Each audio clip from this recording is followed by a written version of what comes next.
You study for 3 hours. Your friend studies for 40 minutes. Next day, he remembers everything. You remember almost nothing. That's not a talent gap.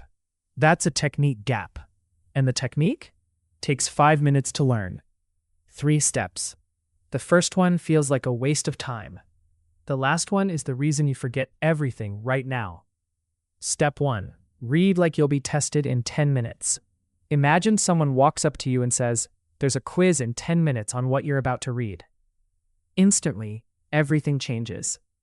You slow down, you pay attention, you stop skimming, because now it matters. That's the mindset you need every time you study. Not relaxed, not passive, alert, focused, slightly under pressure. Here's where most people mess up. They read something once and move on, or they read it 5 times and still forget it. The problem isn't how many times you read. It's what your brain is doing during each read. Think about how you learn song lyrics. You don't sit there reading them over and over. You listen, you sing along, you mess up, you try again, and somehow it sticks. Why?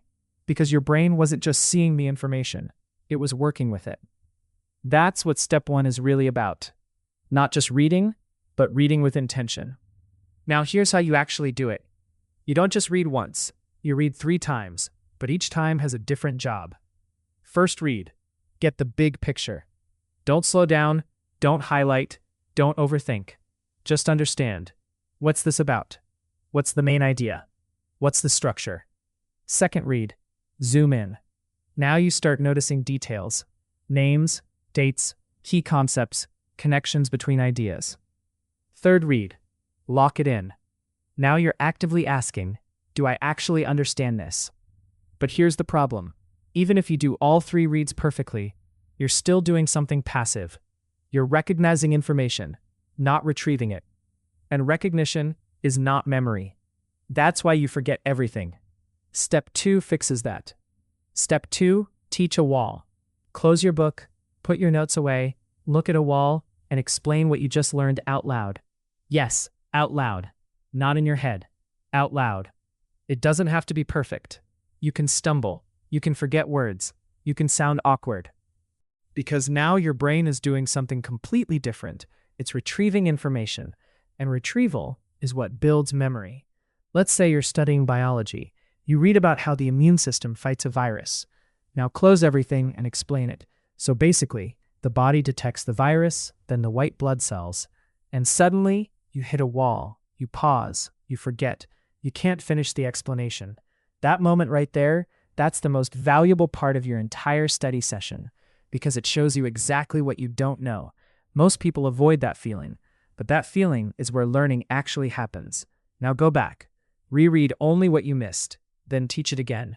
That's the 2 in the 3-2-1 method. 2 rounds of teaching.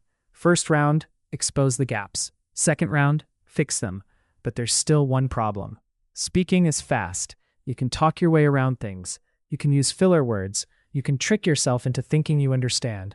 Your brain fills in gaps, even when they're still there. That's why step 3 exists.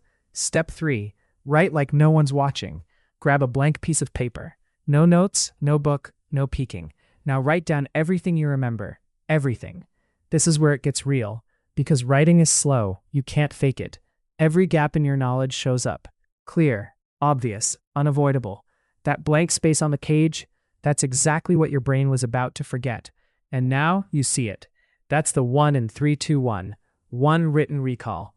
The most honest test of what you actually know. Now compare what you wrote to the original material. You'll see missing pieces. Fill them in. And here's what just happened. You didn't just review the material. You forced your brain to recognize it, retrieve it, rebuild it. That's how memory gets locked in. Most people spend 2 hours rereading and remember almost nothing. With the 3-2-1 method, you can spend the same time or less and actually keep what you learn. So let's simplify it. 3 reads, understand it.